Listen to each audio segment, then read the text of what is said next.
Well, hello, welcome back, my body language buddies. My name is Jesus Enrique Rosas. I'm the body language guy, and we are episode 99 of the Jesus Enrique Rosas show. And it's been a long time, and we are back in the studio right now. I'm back at the studio. I'm back home. My trip was nice. I am pretty much destroyed, but I needed to make a show. I mean, if I made a show last night, I don't know how. There's absolutely no excuse. I can't do a show daily. I have no excuse anymore. I did show number 98 yesterday because I absolutely needed to prove myself. I can do a show from anywhere, and well, that's something that I literally have to do. Remember that the best way to support my channel, very easy, just like and subscribe. It's that simple. And if you want, you can also get my book Body Language in 40 Days right in the description of this video.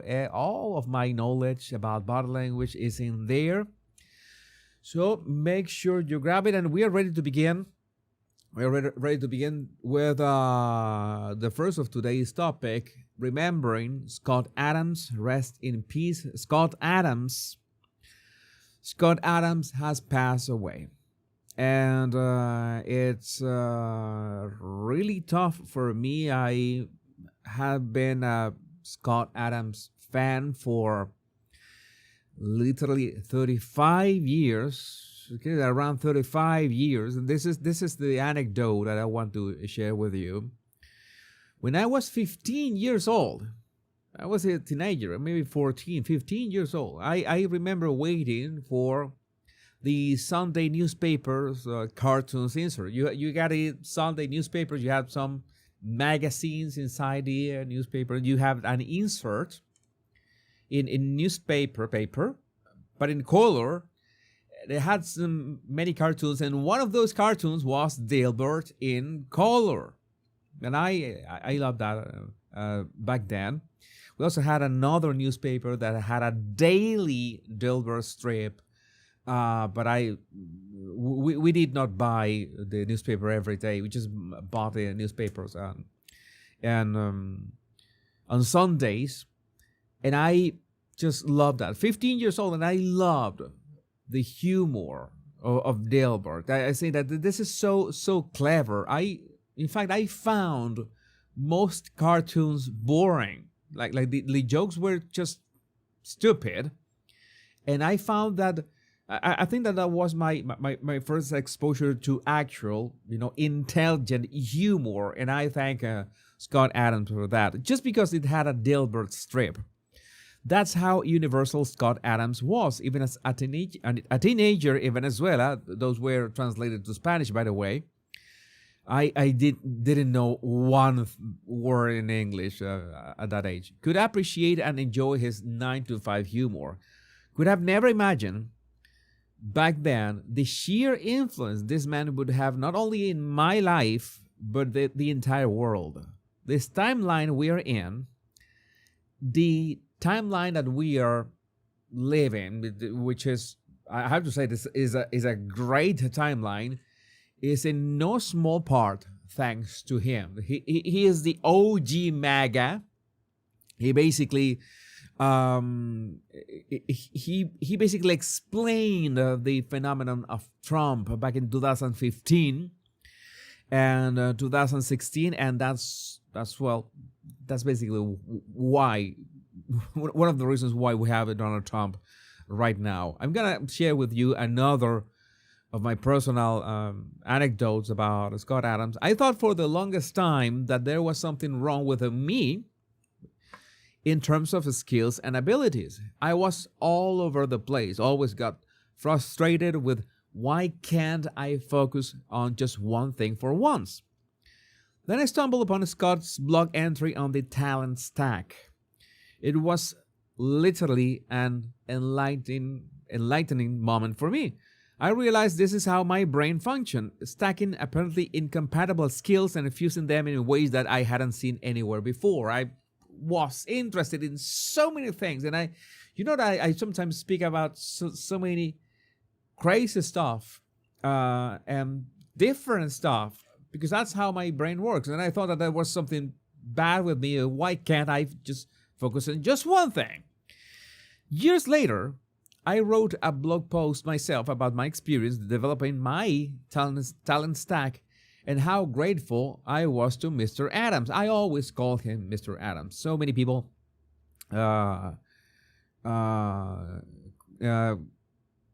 calls him Scott, but I always call him Mr. Adams out of respect. And got a retweet. He retweeted me. It was a nice day for me.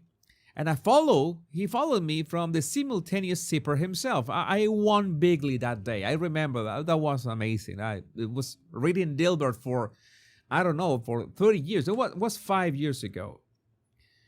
So reading Dilbert for 30 years. And being followed by Scott Adams was a great surprise. Every single time, every single message I sent him, every single one, I tried not to bother him too much. I guess that he had a ton of messages daily. I think that I messaged him 6 or 7 times in total over 5 years just to ask him a couple of things or congratulate him for stuff. And I mentioned him that this was when I had my own 9 to 5. I used to work in a 9 to 5. It was in the 2000s, in the early 2000s. I had this Dilbert strip, Dogbert strip, because it says mainly Dilbert doesn't appear here. This is mostly Dogbert, printed and stuck to my own 9 to 5 cubicle for 4 years. In fact, I think it was not printed. I think that I just cut that out directly from the newspaper. And I just stuck that to my cubicle because that was so funny. I say, hello, shut up and reboot. That's all that you have to do. Oh, it is work. Shut up and hang up. My average call time is improving. That's just turn off and turn on your computer, reset your computer. We used to joke a lot about that. So that's what I had that on my cubicle. And then the rebooting then became reframing my brain with Scott's book. It's like learning how to reframe and understand how my brain works. I mean, I can't be more grateful. I can't be more grateful to Scott Adams. And there's this nice update from the White House itself. The first tweet, not a tweet, a truth. It wasn't on Trump's Truth Social. Sadly, the great influencer Scott Adams has passed away. He was a fantastic guy who liked and respected me when it wasn't fashionable to do so. He bravely fought a long battle against a terrible disease. My condolences go out to his family and all of his many friends and listeners. He will be truly missed. God bless you, Scott.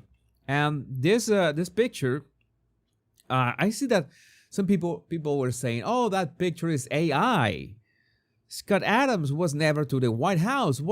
Why would he be sharing an AI picture? And in fact, the White House account reposted this.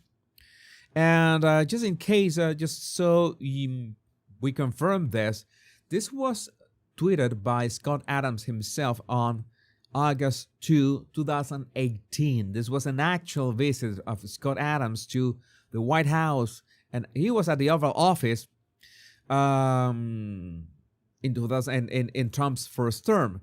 Today, I had the honor of meeting your favorite president. I already feel sorry for whoever runs against him in 2020, but we already know that those 2020 elections were stolen. Those 2020 elections were stolen, but we have a last message from Scott. I'm gonna read it, because this is just amazing. A final message from Scott Adams. If you're reading this, things did not go well for me. I have a few things to say before I go. My body failed before my brain. I am of sound mind as I write this, January 1st, 2026. If you wonder about any of my choices for my estate or anything else, please know I am free of any coercion or inappropriate influence of any sort, I promise. Next, many of my Christian friends have asked me to find Jesus before I go. I am not a believer, but I have to admit the risk-reward calculation for doing so looks attractive, so here I go. I accept Jesus Christ as my Lord and Savior, and I look forward to spending an eternity with Him. The part about me not being a believer should be quickly resolved if I wake up in heaven. I won't need any more convincing than that, and I hope I am still qualified for entry. With your permission, I would like to explain something about my life. It was never too late. It was never too late.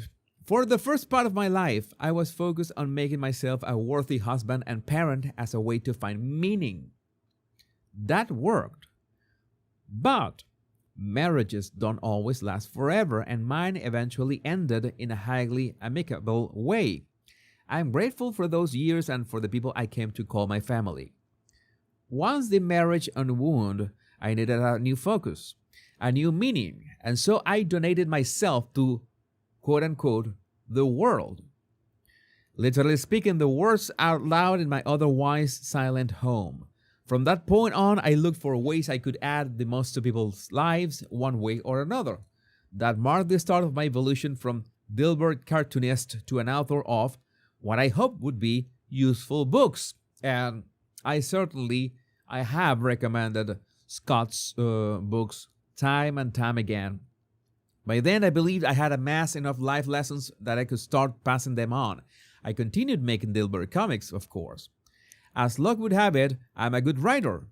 My first book in the quote-unquote useful genre, he was very humble, was How to Fail at Almost Everything and Still Win Big.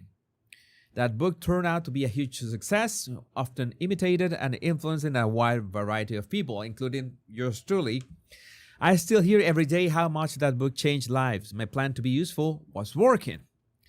I followed with my book Win Bigly, that trained an army of citizens how to be more persuasive, which they correctly saw as a minor superpower. That is a major superpower. I would correct Scott on that one. I know that book changed lives because I hear it often. You probably never know the impact the book had on the world, but I know, and it pleases me while giving me a sense of meaning that is impossible to describe. My next book, Lose or Think, tried to teach people how to think better, especially if they were displaying their thinking on social media. That one didn't put much of a dent in the universe, but I tried. And finally, this is important, my book Reframe Your Brain taught readers how to program their own thoughts to make their personal and professional lives better. And yes, I have used Reframe Your Brain countless times, and it has gotten me through, well, the bowels of hell, almost literally. I was surprised and delighted at how much positive impact that book is having. I also started podcasting a live show called Coffee with Scott Adams, dedicated to helping people think about the world and their lives in a more productive way. I didn't plan it this way, but it ended up helping lots of lonely people find a community that made them feel less lonely. Again, that had great meaning for me. I had an amazing life. I gave it everything I had. If you got any benefits from my work, I'm asking you to pay it forward as best as you can. That is the legacy I want. Be useful, and please know I loved you all to the end. Scott Adams. I'm going to say that I promise to dedicate my life to paying this forward. The massive help that I got, the massive joy I got from Scott Adams, I promise to pay it forward. The best I can with the platform I have, with the wonderful audience I have. I promise that I'm going to do this way. Yes, let's say that maybe I don't have the experience that had Scott when he was doing his coffee with Scott Adams. I maybe I would need a couple more decades for that. But that's something that I always wanted to do. Help people think about the world. And I think I can keep on that promise and honor Scott Adams' legacy.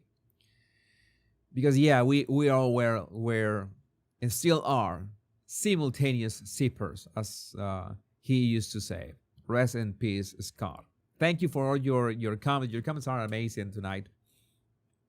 Your comments are just amazing.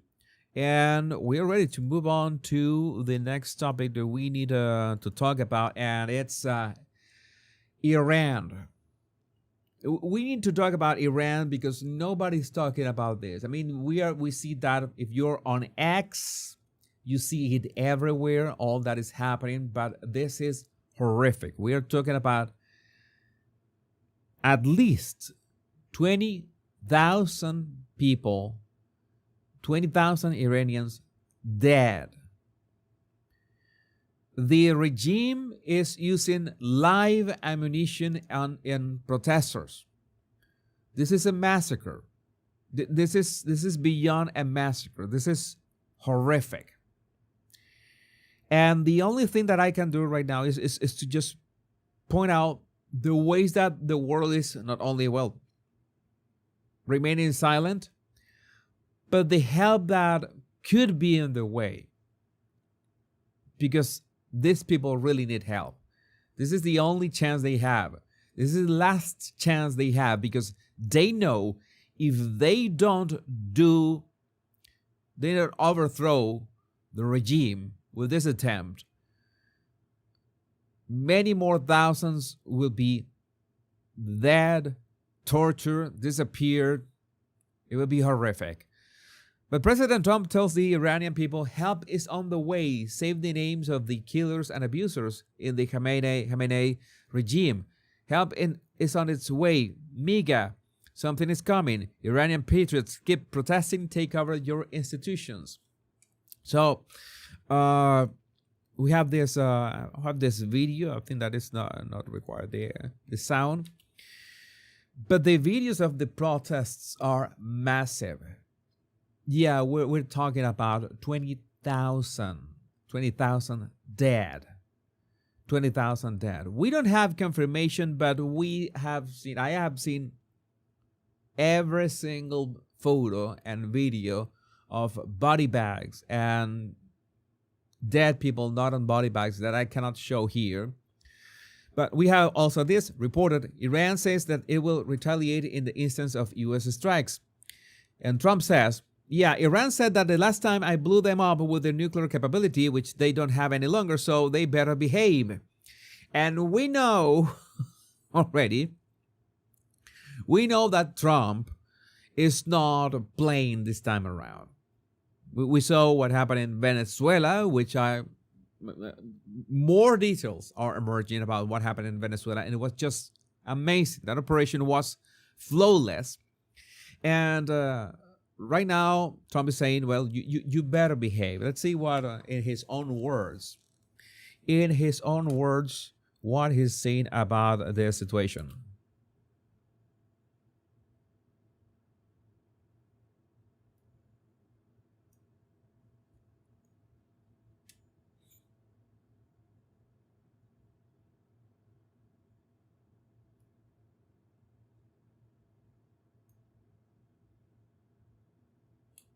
They better behave about what people are saying as, okay, they need help as soon as possible. This is as big as Venezuela, says Dinesh D'Souza.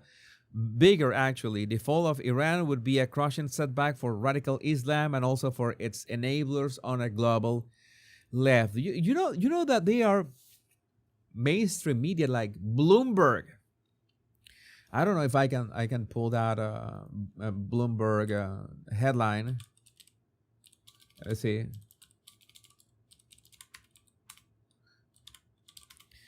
Bloomberg posted something as in I think they change the headline because it's like, okay, if the regime is toppled, it could be a bad thing for the world. I am not joking. I think that they changed the headline because they knew that it was insane what they were saying. Let me see, just in case. Yeah, they must have changed the headline. They knew that it was a very, very bad take. They are actually mainstream media almost defending the Iran regime, the Ayatollah regime. How is that possible? How can they sleep? But this is something that has happened. And again, we have this massive amount of Iranians on the streets that are risking their lives. They're risking everything to a shot at freedom. Chilling video captures 6 straight minutes of shooting, screaming during Iran protests. Live ammunition. This is a massacre. And what is the usual suspects? What are they saying? Hollywood, say nothing. Greta Thunberg, say nothing. Feminists, say nothing. None of them. Oh, all right. Trump was muted. Sorry about that. My bad. Let me play again. Trump. Oh my God. This was my mistake. Thank you. Okay. Oh no, this is the problem. I was listening to him. All right. So now. Iran says that it will retaliate in the instance of U.S. strikes against U.S. assets in the Middle East. What do you say to U.S. service members about why it is worth the risk to intervene in Iran? Yeah, Iran said that the last time I blew them up with the nuclear capability, which they don't have any longer. So Iran said that the last time. They better behave. Thank you for telling me that Trump was muted. It's like I had the wrong button pressed here. You know, things that happen on live shows. But again,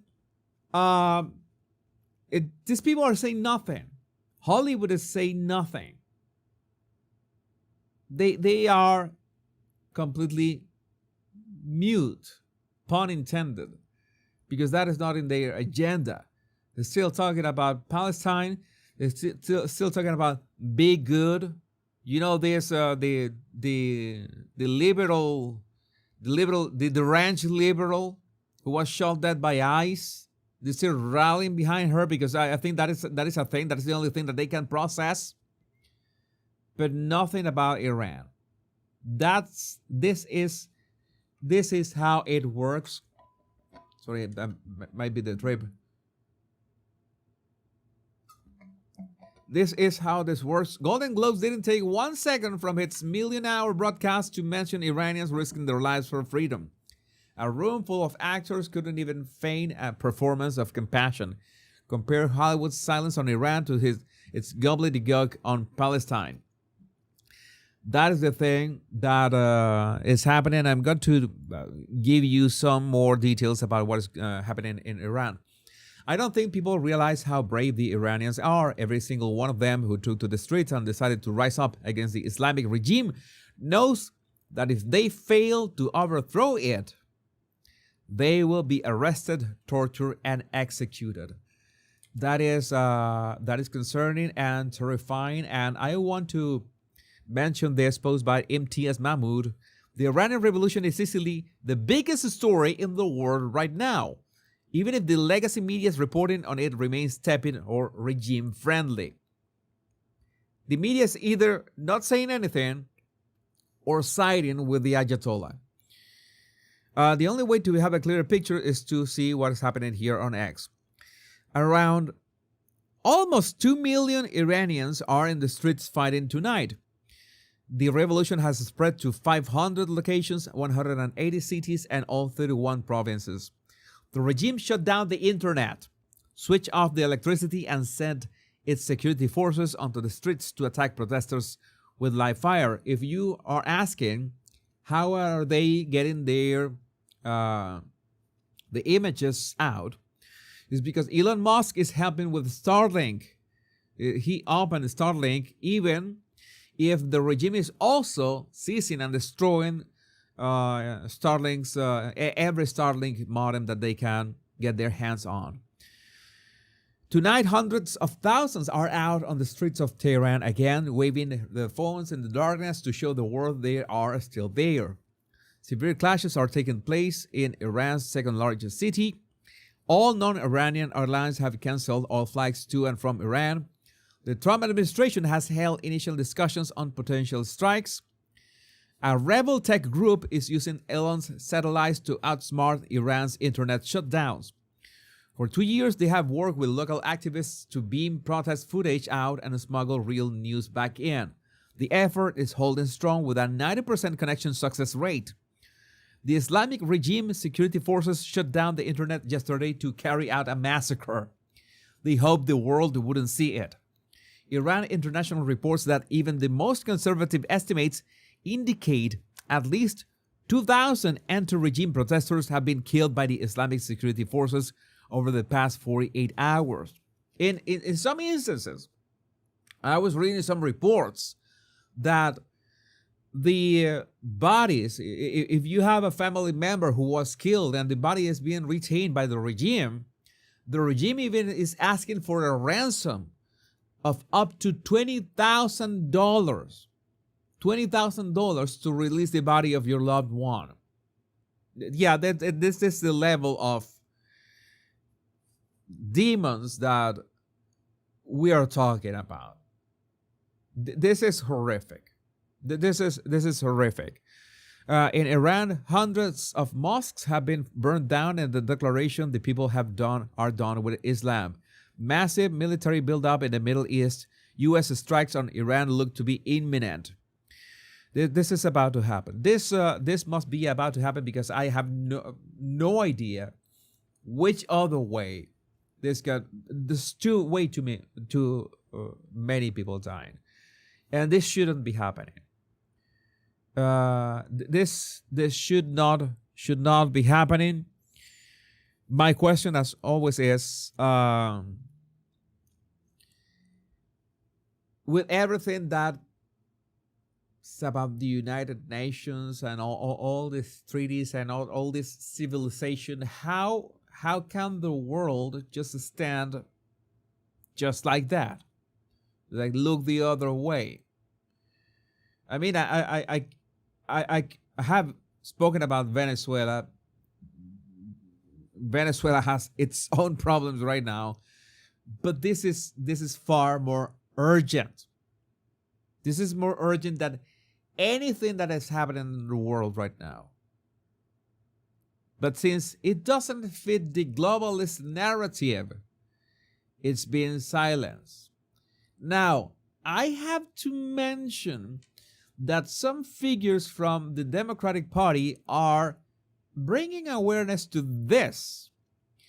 And my idea is that they are bringing awareness to this because they know how this is going to end up, and they know that they have to side with the right side of the of history, so to speak. That is something that maybe they are doing. I'm not gonna say with Democrats because there's always ulterior motives. And yeah, this is a massacre. This is a complete massacre. And I'm going to move on to the next topic, connecting with that meme that you remember that I shared with you, that image of that Iranian lady who is in Toronto. It was lighting a picture of the Ayatollah with a cigarette. And this case was co-publication that talking about Keir Starmer, that I need to address something about Keir Starmer. I haven't spoken about Keir Starmer in a while. For the sad cunts that reported my post as hateful imagery leading to a 12-hour ban, which rather than delete, I deactivated, appealed, and got overturned, here is an improved version. F you, wankers. F you wonkers. Oh my God. This is what happened. I have to mention a couple of things about Keir Starmer because I couldn't believe my ears when I heard the video that I'm going to play. I'm going to make sure that the video has sound, by the way. Breaking news, new poll reveals Keir Starmer has a lower approval rating than Hitler in the ruins of Berlin just before he shot himself. Make of that information what you will. Make of that information what you will, Keir. Basil the Great. Keir Starmer has been asked to ban one, the Muslim Brotherhood, which, by the way, Marco Rubio announced today that the Muslim Brotherhood was finally being banned. He was asked to ban cousin marriage or incest. There's no way for that. No other way for that. Medical experiments on children. You know, that is one of the favorite pastimes of libtards, of the left, Labor, Democrats, chopping kids' dicks. That's something that they just, I don't know, they find some kind of morbid pleasure on that. Halal slaughter, which, in case you don't know, halal slaughter comes from, the Islamic practice of slaughtering animals by bleeding them to death. All right, they are a version of halal slaughter, but the traditional way, they literally are conscious. The animal is conscious and bleeds to death. So that is something that. Why is that happening in the UK? Why is that happening in the Western world? I have no idea. But it shouldn't be happening in the UK. But you know that Keir Starmer is going to bend over backwards to appease to whatever culture is out there. It's like Piers Morgan, that he would prefer to trade one of his compatriots for a dish. He said no to all of them. Instead, he wants to ban eggs. We all know why. I could be talking about that. Maybe that is a topic. Maybe I could talk at the end of this live stream about why they want to ban eggs and grog because of this imagery. Maybe I would talk about that. He wants to do so many things. UK Prime Minister Keir Starmer wants to send troops to Ukraine to fight the Russians. He wants to send troops to Greenland to fight the USA. But he won't send the British Navy to defend the English Channel from inflatable boats with thousands of Muslims invading England. Of course not. That would be Islamophobic. And this is the clip that I wanted to show you. Keir Starmer tells the House that he won't ban cousin marriage. The amazing thing is that he's currently trying to ban X, meaning that the British government would rather you marry your cousin than use this app. I mean, you don't need me to tell you that marrying your cousin is a bad idea. Your kids are going to end up voting for Labor, voting Democrat. They're going to be retarded. That is the reality. And what happened here, there was this discussion in Parliament, and this was the result. A marriage between first cousins carries significant health issues, many of which aren't even knowable until post-birth. When practiced generation after generation, there is a significant multiplier effect. In addition, the real impacts for the openness of our society and women's rights in our country are also significant. After all, there are significant dynamics in sharing a same set of grandparents. On Friday, this government has a choice to let my bill go through to ban first cousin marriage to committee stage. Will the Prime Minister think again before instructing his whips to block this legislation? Prime Minister. Mr. Speaker, we've taken our position on that bill. Thank you. That completes Prime Minister's questions. In other words, we already discussed that. We're not going to discuss that. Cousins will keep marrying. We'll keep marrying. I knew that I have a problem here with my, oh my God, with a light. I know that it was like in a light. Cousins will keep on marrying. Kids will keep being retarded. And there, as you heard that, going to be a compounding effect over time. Compounding effect over time, and I guess that Keir Starmer doesn't have a problem with that. This is the world that Britons are living. This is the hell that the UK is going through. Why is this happening? I think that one of the worst problems nowadays, and that's something that we need to address, is that people have lost faith in institutions, in politicians, in everything. And of course, people have lost faith in voting. And I need you to understand one thing. Maybe you think politicians have the power to cheat. But if I have learned anything, if, I have to make maybe my live stream tomorrow, my live stream number 100 is going to be about election fraud. That is a nice topic to have a 100, number 100 show. Maybe you think you have fraudulent elections, that they're always going to cheat. Yeah, but the less people go to vote, the easier it is for them to cheat. So at least going to vote helps making the cheating a bit harder.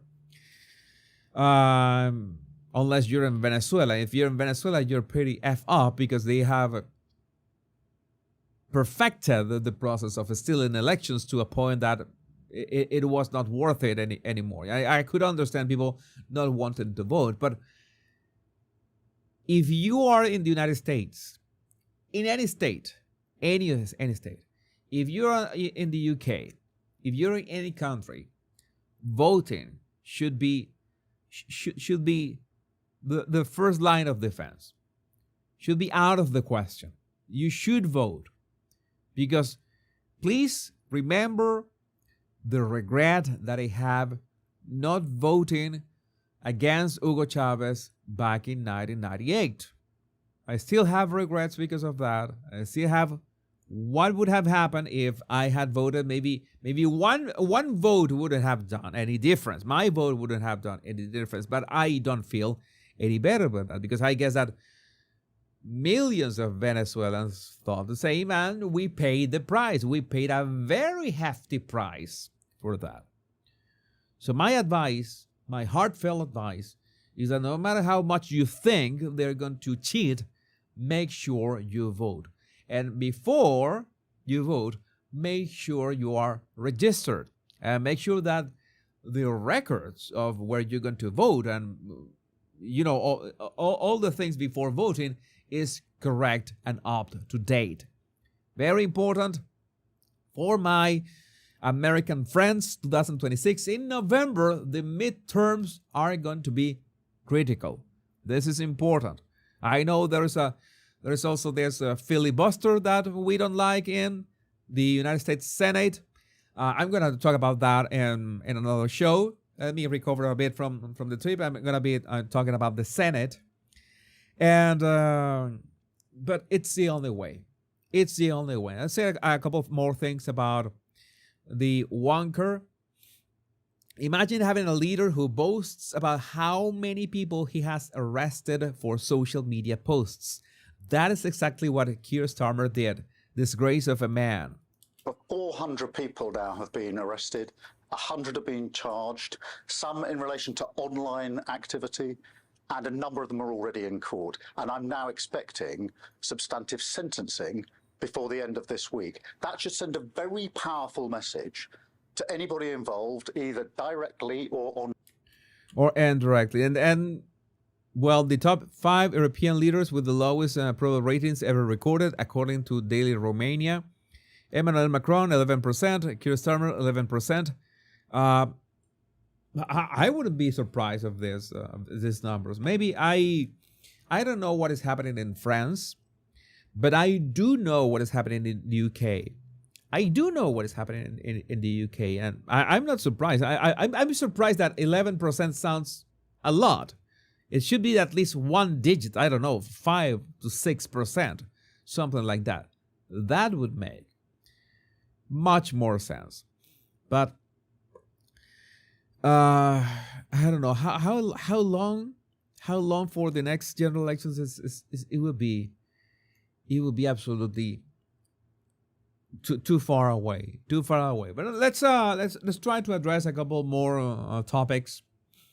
I think that my voice can stand a bit more. Let me see your comments here.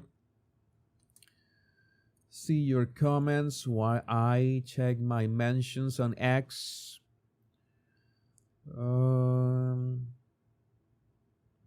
Just in case what is happening in the world right now.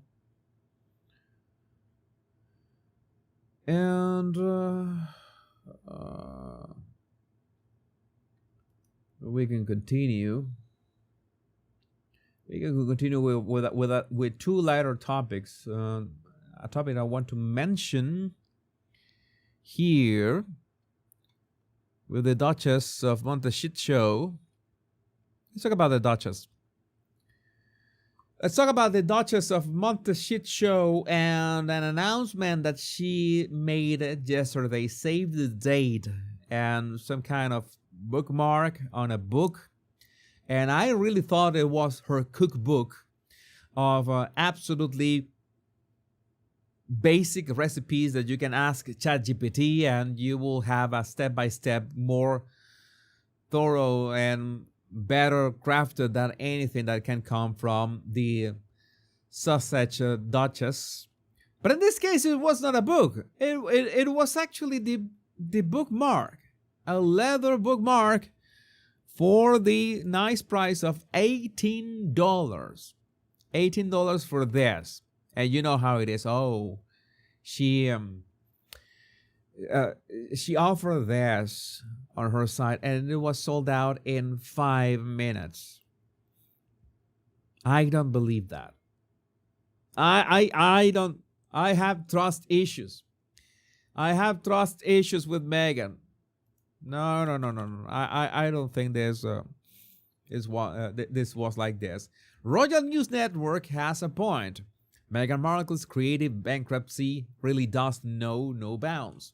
The company's Brie that originally designed the bookmark Meghan sold was already using fell asleep here. You see that there's this this exact same bookmark and sold for $11. Meghan couldn't even come up with a quote herself. She had to borrow from theirs and just write it in her fancy cursive. If that's not a microcosm of Meghan's entire post-Brexit career, I don't know what it is. It's also $7 cheaper. People who were foolish enough to buy the bookmark are paying a $7 upcharge for Meghan's fancy cursive and the As Ever logo. Now, there's again, you could just buy this one, and it's perfectly fine. It's a nice design, and it's a leather, but you can have the sausage one. Can you please touch on Prince William's hiring crisis communications manager Lisa Ravenscroft? I think the articles are about to get shut down. Oh, I need to check that out, Margie. I need to check that out. I'm gonna check that out, but I have nothing on that. I'm basically arriving today from my trip. That is not an excuse, but I didn't prepare that topic. But I'm gonna check that out. Oh, Meghan, you just launched an 18 leather bookmark 10 minutes ago, and it's already sold out. But thank you, Brittany, for discovering this. If you buy the honey and tea set, you still have bookmarks in inventory. She launched the product sold out, a stupid bookmark with her chicken scratch. Oh my God. How is this? How is this? I will sell paper clips for $11. Sarah D, we should start a business. We should start a business. I will release my own bookmark. My bookmark would say, why did you stop?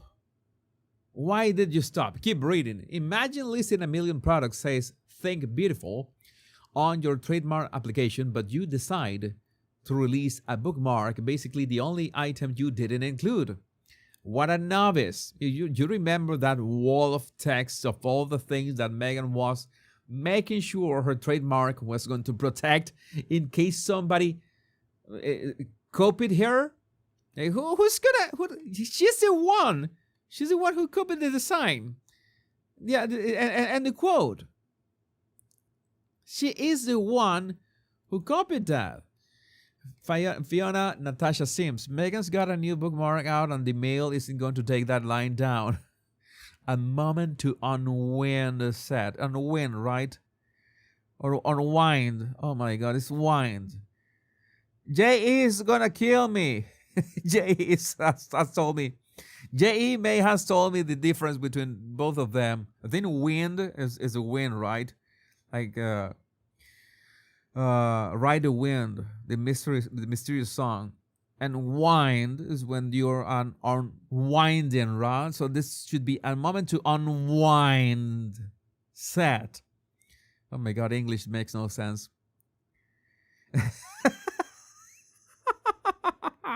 I'm seeing you. I see you. No! Hours of practice going down the drain. It's unwind, right? Oh, leather bookmarks, sage honey with honeycomb and peppermint tea.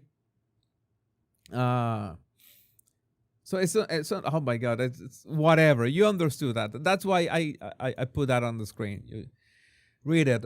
Meghan Markle launches leather bookmark handmade by small new forest brand amid rumors she's planning a return to UK this year and sells out in minutes. Oh yeah, I got it right. Unwind. Yeah, thank you, J.A. Thank you. So we have a bookmark. A bookmark. She put save the date on her Instagram, like she was going to launch, I don't know, a book. I was expecting for a cookbook, the recipe book, but no, it's a bookmark. It's to save the date for a bookmark. I don't know. I have no idea. We need to, let me see.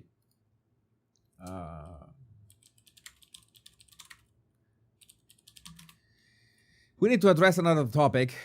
And I'm going to I'm going to use an image here. Now this is the perfect representation of the topic that we're going to talk. It was not in a schedule, but I want to talk about this. It's going to be a bit gross. Thanks the rise in resistance. Stop it. Keir Starmer wanted stronger cybersecurity and now he's on the internet in a bikini. Okay, I think I'm not going to get in trouble with this. I did not make this picture. Someone else did. And we need to talk about Grok and AI in general and why the UK wants to ban Grok. And I don't know why they are saying, okay, this is a point. Right? There are creeps out there that are uploading images to Grok. Grok is the AI tied to Elon Musk and X. So this is the AI created by Elon Musk, and Elon Musk wants to create this AI that is as free speech as possible and as uncensored as possible. The problem is that there are creeps out there that not only are telling Grok, please put Keir Starmer in a bikini, and Grok complies. But at the same time, they are uploading photos of women and girls and little girls and asking Grok to put all of them in a bikini. All right?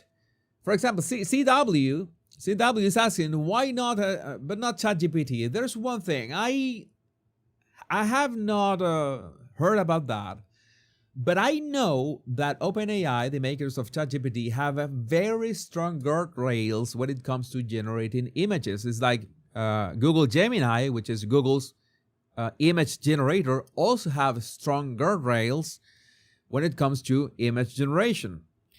I have not tried that, but I haven't heard people comparing. Oh, look, I did the same in ChatGPT, and they're not banning ChatGPT. I'm pretty sure that you can't do that on ChatGPT, or can't do that on Google. They don't want to get into trouble. Just upload in and put in bikinis on women without their consent.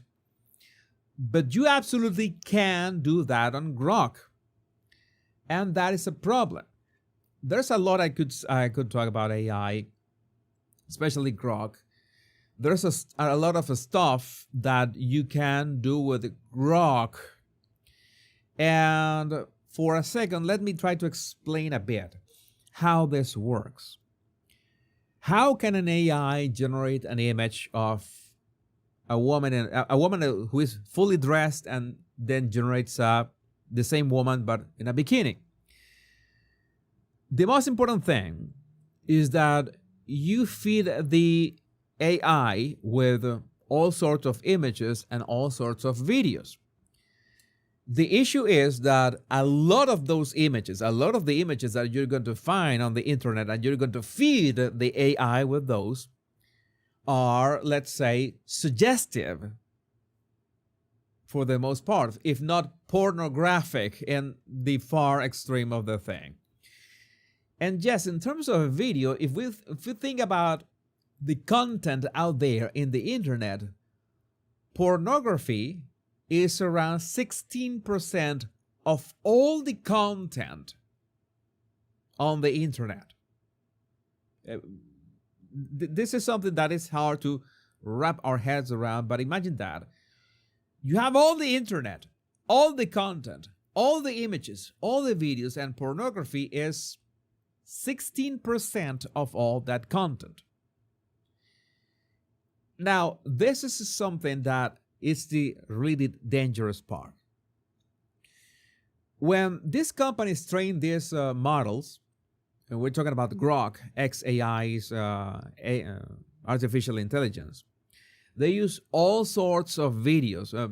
To train text, they use text. To train images, they use images. To train videos, to be able to generate videos, they need to train on videos. And they not only use movies, they not only use news videos, they not only use videos from real life captured by the Teslas in this case, because it's the same ecosystem. But the issue is that they are also trained on pornography. That is something that has been proven time and time again. In fact, you can go, if you have access to Grok, you can go and you can prompt a man and a woman in a suggestive attitude, fully clothed, okay? Fully clothed. Let's say that a businessman and a businesswoman in a suggestive attitude, and you animate it. And in some instances, you're going to have results that, wait a second, this is a bit crazy, what the output that you get. It's not always, but every now and then, let's say 16% of the time, you're going to see something that looks, hey, wait a second, what did you use to train your AI? And this is the problem with these tools. Some people are saying, what is the problem with the Grok doing this? What is the problem with the Grok making this? Because we could do this with Photoshop a long time ago. And before Photoshop, you could just, I don't know, use scissors to cut out a body with a bikini from a magazine and put the face of a photo of a woman on that bikini, and you made a collage with that. Is more or less the same. The issue is that right now you can do that with the press of a button. And the more problematic thing is that you not only can generate synthetic people. That is one thing. You can generate a woman out of the blue, a completely generic woman in a bikini. In fact, Grok can generate images not safe for work. Not going to elaborate on that. Or I'm not going to tell you to experiment in any way. You can do that, but that did not come from me. But the problem is when you have an image of a woman from real life, a real woman, okay, that maybe she posted her photo to X or to Facebook or to any platform, and you insert that in Grok, and Grok can literally undress that woman or undress that girl. It's it is concerning to say the least, because you can repost that image of the woman in a bikini, and the woman was never sharing any image of herself in a bikini. So what is my thought about this? The huge problem with these apps is that the people who make them know how to train them, have put all that content, including that 16%, into the training data, and they are, I don't know, expecting people to behave, having a tool that can basically generate softcore pornography with the real images. That is the problem. That is the actual issue. And it's so easy because you could be talking about images with Photoshop, but try to make a fake video with After Effects or Adobe Premiere or I don't know, Houdini or any 3D suit. That's going to be really hard, if not impossible. But right now you can do that with a click of a button. That is the problem, how easy it is to create images of real women without their consent. That is an actual problem. Now, why do I find this hypocritical that the UK is trying to ban Grok and X because of this? Because at no point the UK's government has any problem with actual pornography sites. It's like the UK doesn't have problem with actual pornography, but does have a problem with Grok and non-consensual bikini pics. I don't know that. Okay, you can be against the non-consensual bikini pics. Okay, that we can agree on. That should not be happening. The tool itself, this is something that it's way more complicated. I don't know what to tell you about this, but the tool should not be able to do that in the first place.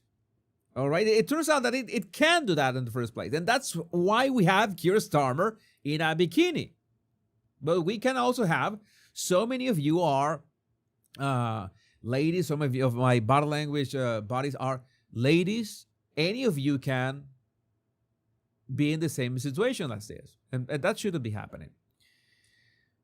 But the problem is that they want to just use this as some kind of justification to ban X and, of course, ban free speech even more in the United Kingdom.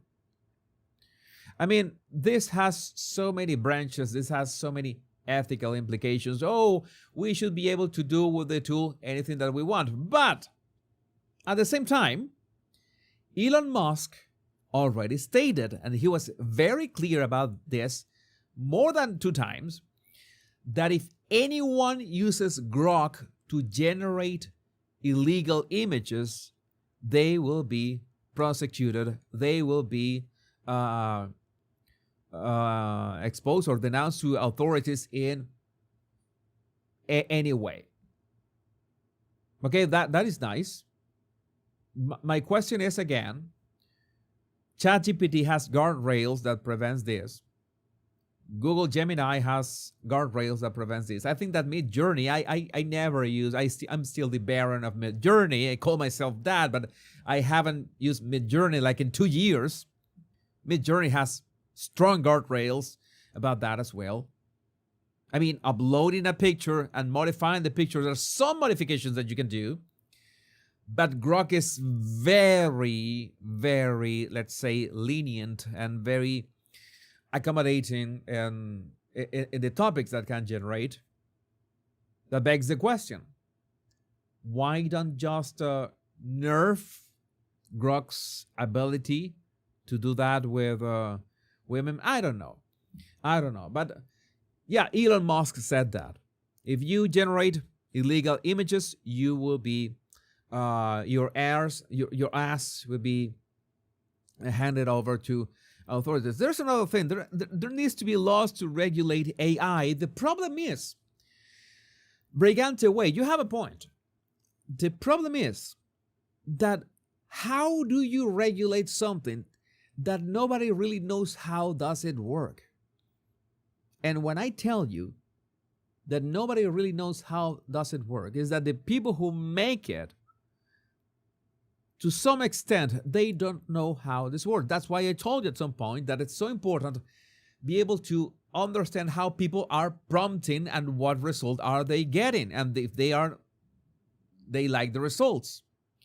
Because it's like creating a mystery machine, not the Scooby-Doo mystery machine, a magic machine that can output videos and images when you ask the magic machine to output those images and videos, but you don't know what kind of prompt is going to have what kind of result. In fact, you have the exact same prompt that can be like, I don't know, 2,000 words long, and you put that on the magic machine, and you're going to have more or less different results. The more detailed the prompt, the less different will be the results, but the results will still be different. That's why I tell you, nobody knows how this has a name. My memory is failing now. It's like, I think it's non-deterministic.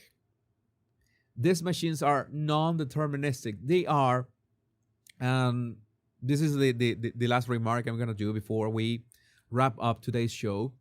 These are like slot machines.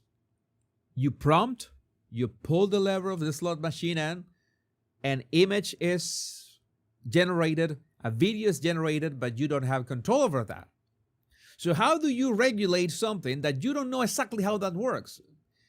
How do you regulate something that, depending on the prompt and depending sometimes on the order of the words in the prompt, you're going to have wildly different results? And in the case of Grok, you can have not safe for work results. You want free speech, you want people to have freedom to do what they want with their AI generation, but at the same time, okay, it's like, okay, you can generate whatever you want. Okay, I want to generate this. No, you cannot do that. That is legal. Then why is the tool allowed to do that?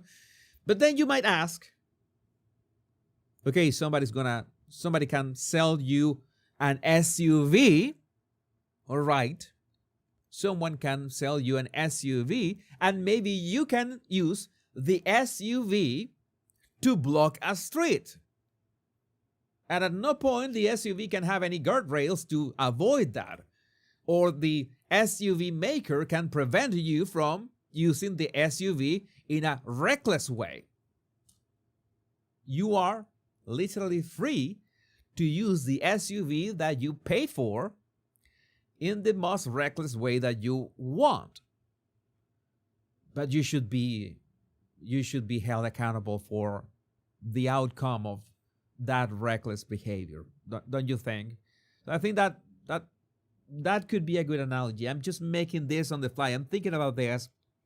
Grok has that ability. The SUV has that ability. The user has a responsibility about how to use that power. Either the SUV and either the magic box that generates images and videos and stuff.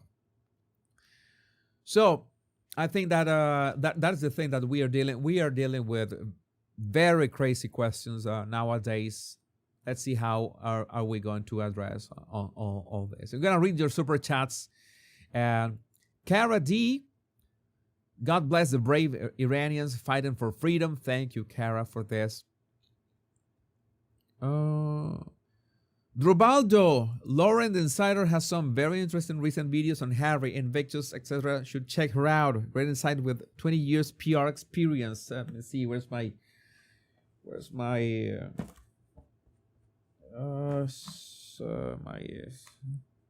Lauren the Insider. Lauren. Yeah. We'll check her out later to see her videos. For sure. Oh my God. What? All right. So let me see any other comment that I could highlight here. Any question?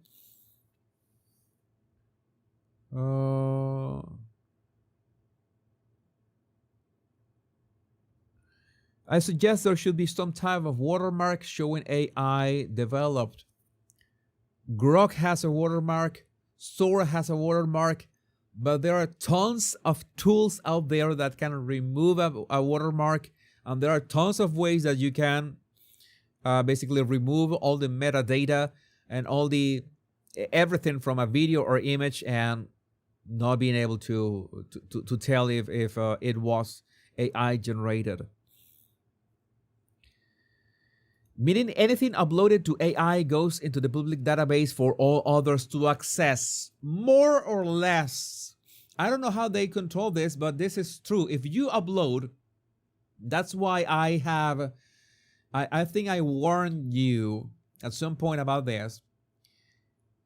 You know that Elon was inviting, like 6 months ago, upload your photos to Grok and animate them, all right? That is another way of training Grok. Like Grok is also gonna be training on your images, images of your pictures of your family, pictures of your kids. I don't know what is the terms and conditions of this. Maybe there's gonna be a fine print, but I'm pretty sure that they are not going to miss the opportunity to train Grok further with your family photos that you want to animate. I mean, I don't know exactly the terms of and conditions of Grok in that regard. I think that you should be wary of whatever you upload to Grok.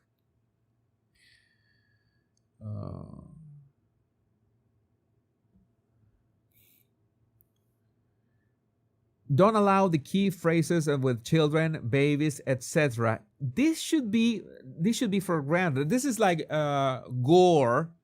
Extreme gore and violence that is forbidden. I think there are many things that are forbidden, but there are many things that are forbidden for Grok to generate. But in that window that is non-consensual, not safe for work, there's a lot that can be done. And if you train your tools with the literal pornography, what are you expecting that is going to happen? I had a conversation with Grok itself. I went to Grok, Super Grok to be exact, the high-end tier of Grok. Why did XAI train your video generation module with pornography? And it was, that there's a lot of content out there. Yeah, I know, 16% of all the internet.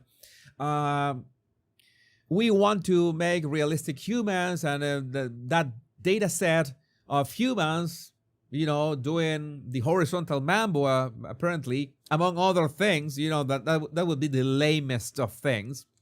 It's useful to understand how humans work. That was a paraphrasing what Grok said. Oh, all right. And I asked Grok as well, don't you think that it's not worth the risk that when you prompt a man and a woman, it's like maybe you can prompt a businessman with a businesswoman like on top of him. But if you put only a businesswoman on top of a businessman, anything can happen. And you know that there's a 16% probability that if you prompt something vague, as in a businesswoman on top of a businessman, you're going to get something that maybe is not what you were expecting for. And Grok said, okay, yeah, being non-deterministic, that's bound to happen. And we try to make sure that that kind of stuff doesn't happen. But precisely the non-deterministic nature of that means that there's always going to be a tiny possibility that you're going to get a freak result that, yeah, might even get you in trouble if you're not careful. That is insane. This is insane. Again, it's like giving the SUV to people. Okay, people rent the SUV, you pay for Grok, but you don't know how to drive the SUV properly. You don't know about the traffic signs or traffic lights or anything. You don't know how to use it, and not even the people who make the SUV know exactly how the SUV is going to react to your commands. And that is how crazy is AI nowadays. I wanted to share you. I find it fascinating. AI is something that I was looking for the last 40 years. I've been looking for AI. AI is finally here, and it's even crazier than I imagined. There's so many ethical questions, so many crazy stuff. There is no perfect AI platform. ChatGPT has severe limitations. Grok has insane stuff happening with video generation. Google Gemini, who should have the information of Google, sometimes is so stupid that I can't understand how that works. It can be very clever, but when it is stupid, it is, I don't know, 20 IQ, peak retardation. Cloud is very good. I think those are the ones who are going to, Anthropic Cloud, I think those are the ones who are going to win the AI race. Because this is very exciting at the same time. Sometimes Grok pulls forward, then it's Google Gemini, then ChatGPT pulls forward, then there is, they are like this every month. Right now, what I use the most every day is Google Gemini. It's one that does the best. I was commenting, by the way, earlier. I have this. This is my favorite. This is not a sponsorship, but this is my favorite trackball ever. I have two of those. This is the oldest one, and I learned that this has a surface that, you know, that those surfaces that are like rubbery are really nice when they're new, but upon use, they begin to like degrade.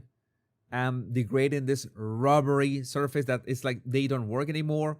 And I was really mad because this is a great trackball, has been functioning perfectly, but the surface was degrading. And I asked Google Gemini, why does these people keep making this stuff excellent, very well designed stuff with that surface that degrades after 1 or 2 years of use? And Gemini said, oh, you can fix it. You know that you can fix that surface? And oh, really? And then Gemini walked me step by step with alcohol isopropyl, you know, the regular alcohol, drugstore alcohol,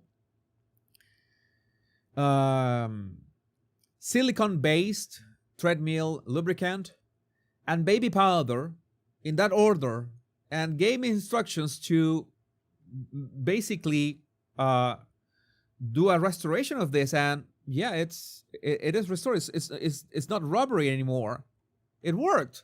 I say, oh my God, this is so. AI can have these applications, especially when you don't even know that the problem can be solved. In this case, I didn't even know the problem could be solved.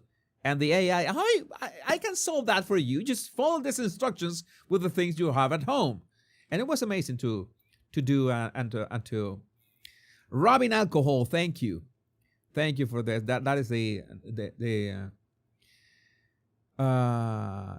Stuff in my car are rubber, but it's like it melted. Yeah, that's what I'm talking about. It's that material. I don't know. I don't remember the name of the material. I'm gonna give you the name of the material already to see that. Where's my? Where am I? Let me see. I'm gonna tell you exactly what is the name. Polyurethane. That rubbery coating is actually polyurethane soft touch coating. It's a polymer that looks and feels great when new, but it's prone to chemical process called reversion. Over time, exposure to humidity, heat, and even the oils from your skin causes the polymer chains to break down, turning the solid coating back into sticky, gummy liquid. That's what happens. So, but this is no longer sticky. Yeah, this it's like it was first rubbing with alcohol to get the layer, the first layer, then applying 4 or 5 coats of silicone lubricant, and then baby powder to seal it. It's not perfect, but it is a nice solution. It is a nice solution. Didn't know that existed. Didn't know polyurethane. I don't know how to pronounce that. You understood. You understood. YouTube can also help you fix anything too. No need for AI. Yeah, but the problem is that YouTube, you have to pray that somebody made some kind of tutorial about your dilemma. Maybe somebody made, but how can you look for that if you don't even know what is the name of the material? Because I didn't know what was the name of the material. I just thought about that, and AI got the solution. Again, we're living the timest of times. We have tools that we never even dream about. Anthropic Cloud has released some kind of agent that can control your computer for you. I want to test it. I'm gonna test it tomorrow. Today I should go to sleep. Yeah, thank you, Stin. Cool. Thank you for that.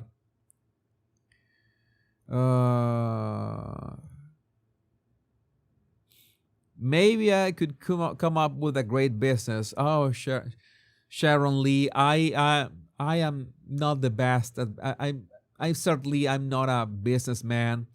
I don't think I'm going to be a businessman, a proper businessman. I don't know. You know that I'm more of an artist, a thinker. Maybe that's what I am. AI is the devil. Sometimes it is. I'm not going to disagree. It is your mom. Sometimes AI. At the same time, I showed you a pic. I'm going to. I know that I'm extending a bit. I'm gonna do 1 hour. I was telling you that Google Gemini was really good, but at the same time, I'm gonna tell you something that happened like 2 hours ago, or this afternoon. Remember that I showed you this picture, right, of Scott Adams and Donald Trump. Since there are so many AI-generated pictures out there, and so much stuff that is fake out there, first thing that I did was to go to Google Gemini. I just copied the picture, went to Google Gemini, and asked Google Gemini, did Scott Adams ever meet Donald Trump at the White House, specifically at the Oval Office? And what do you think that Google Gemini told me? Google Gemini, the AI that I use the most, said, that must be fake. That image must be fake. Because Scott Adams has never been to the White House or the Oval Office. And I said, all right. Are you sure about that? Are you sure about that? And Gemini doubled down. Yes, I am sure about that. There's no record whatsoever in the history that Scott Adams was ever to the White House or the Oval Office. And I said that, right, that then I found out that this was from August 2018. And then I asked Gemini a third time, can you be sure if this didn't happen in August 2018? And Gemini tripled down. No, it never happened. Why do you keep asking? It never happened. This must be AI. In fact, there are telltale signs. An AI scolding me. An AI scolding me. There are telltale signs that this image is AI generated. All right. All right. And what about this, mofo? And then I sent Google Gemini the actual post from Scott Adams from August the 2nd, 2018, with the picture. And Gemini thought for a minute. Is that your final answer? Then Gemini thought for a second. Oh, you mean that photo? Yeah, that photo does exist. Because yes, Scott Adams was at the Oval Office on 2018, of course. Yeah, you know what's his problem? Says Gemini. I'm not joking. I'm enacting this, but this. Do you know what is the problem? That there was so much information right now about Scott Adams being sick that I mistook that. I thought that you were asking right now, but not. And I say, what? I asked you expressly if Scott Adams had ever visited the White House or the Oval Office, and you said no twice. Oh, that is. Ask Gemini, why does this happen? Oh, yes, because it's like the same that happens with humans with certain availability bias. It turns out that AI, like Google's AI, that has an effing quantum computer that solved the problem of the protein folding problem with all the millions of protein solved, that it cannot just search on Google itself the news that Scott Adams did visit Donald Trump at the Oval Office, the White House, in 2018. It is concerning. It is terrifying. How can you not know that? You are the AI of Google. I could understand ChatGPT it doesn't have the data set of Google. I could understand Claude that doesn't have the data set of Google. But Google, that is the issue. That is a huge issue. You cannot trust one single AI. The right way to do this is use at least 4 or 5 of. But I use Gemini, use ChatGPT. I almost don't use ChatGPT nowadays, only for certain quick corrections of style. I use Grok a lot.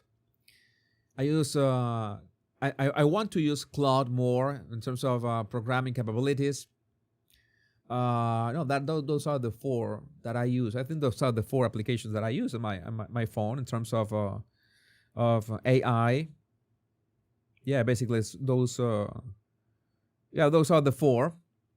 But I know that, for example, that Google has a certain data set, ChatGPT has another data set, and so on. And I know what are the strengths and weaknesses of each one, so I know what to ask to which one, because I have been testing them for years now. That is the difference. But even so, they can get me a completely WTF moment saying, no, this never happened. This is AI. When I know for a fact that the image is not AI. So, Yeah, this is also is true. It becomes like a mirror after a while. It says reflecting your views or words back to you. You are right, local Ken. That's why it's so important. Every time you ask something to the AI, ask for pros and cons, and if you have any blind spots, if you have try to be critical, try to not appease me, try to be raw and unfiltered in your answer. That is very important.